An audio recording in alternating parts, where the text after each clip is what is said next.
Le 11 mars 2012, un an jour pour jour après la catastrophe de Fukushima, une chaîne humaine rassemble dans la vallée du Rhône près de 60 000 personnes. Cette année, ils espèrent faire autant, voire mieux.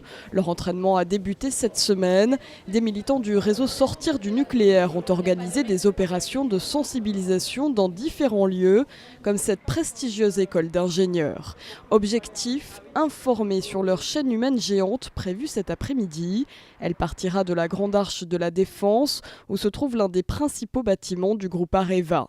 Les militants tenteront d'encercler plusieurs lieux emblématiques comme l'Assemblée nationale, le ministère de la Recherche ou encore l'Autorité de sûreté du nucléaire, Gare de Lyon. Terminus, le ministère des Finances à Bercy.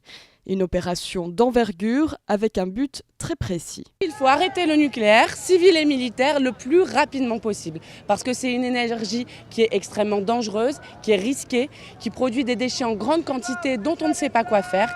Et aujourd'hui, il existe des énergies alternatives. Ce qui est arrivé à Fukushima, ça peut arriver en France, puisqu'on a 58 centrales qui devraient être fermées depuis... La moitié devrait être fermée depuis 5 ans. Et d'autres opérations sont également prévues cet après-midi, un peu partout en France.